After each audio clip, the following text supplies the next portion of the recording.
ஏசாயா 55 அதிகாரம். ஓ தாகமாயிருக்கிறவர்களே, நீங்கள் எல்லோரும் தண்ணீர்கள் அண்டைக்கு வாருங்கள். பணம் இல்லாதவர்களே, நீங்கள் வந்து வாங்கி சாப்பிடுங்கள். நீங்கள் வந்து பணமுமின்றி விலையுமின்றி திராட்சை ரசமும் பாலும் கொள்ளுங்கள். நீங்கள் அப்பமில்லாததற்காக பணத்தையும் திருப்தி செய்யாத பொருளுக்காக உங்கள் பிரயாசத்தையும் செலவழிப்பானேன். நீங்கள் எனக்கு கவனமாய் செவி கொடுத்து நலமானதை சாப்பிடுங்கள். அப்பொழுது உங்கள் ஆத்மா கொழுப்பான பதார்த்தத்தினால் மகிழ்ச்சியாகும். உங்கள் செவியை சாய்த்து என்னிடத்தில் வாருங்கள், கேளுங்கள், அப்பொழுது உங்கள் ஆத்மா பிழைக்கும். தாவீதுக்கு அருளின நிச்சயமான கிருபைகளை உங்களுக்கு நித்திய உடன்படிக்கையாக ஏற்படுத்துவேன். இதோ அவரை ஜனக்கூட்டங்களுக்கு சாட்சியாகவும் ஜனங்களுக்கு தலைவராகவும் அதிபதியாகவும் ஏற்படுத்தினேன். இதோ நீ அறியாதிருந்த ஜாதியை வரவழைப்பாய். உன்னை அறியாதிருந்த ஜாதி உன் தேவனாகிய கர்த்தரின் நிமித்தமும் இஸ்ரவேலுடைய பரிசுத்தரின் நிமித்தமும் உன்னிடத்திற்கு ஓடி வரும். அவர் உன்னை மேன்மைப்படுத்தி இருக்கிறார். கர்த்தரை கண்டடையத்தக்க சமயத்தில் அவரை தேடுங்கள். அவர் சமீபமாய் இருக்கையில் அவரை நோக்கி கூப்பிடுங்கள்.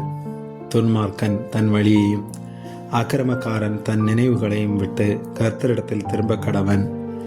அவர் அவன் மேல் மனதுருகுவார். நம்முடைய தேவனிடத்திற்கே திரும்ப கடவன். அவர் மன்னிக்கிறதற்கு தயவு பொருத்தி இருக்கிறார். என் நினைவுகள் உங்கள் நினைவுகள் அல்ல, உங்கள் வழிகள் என் வழிகளும் அல்லவென்று கர்த்தர் சொல்லுகிறார்.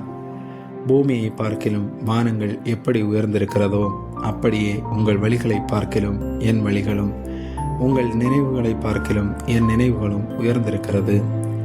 மாரியும் உறைந்த மழையும் வானத்திலிருந்து இறங்கி அவ்விடத்துக்கு திரும்புமானால் பூமியை நினைத்து அதில் முளை கிளம்பி விளையும்படி செய்து விதைக்கிறவனுக்கு விதையையும் புசிக்கிறவனுக்கு ஆகாரத்தையும் கொடுக்கிறது எப்படியோ அப்படியே என் வாயிலிருந்து புறப்படும் வசனமும் இருக்கும்.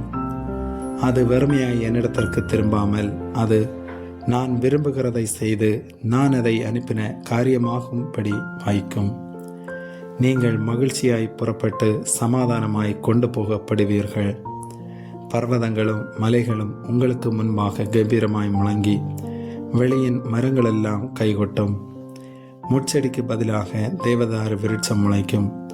காஞ்சருக்கு பதிலாக மிருது செடி எழும்பும்.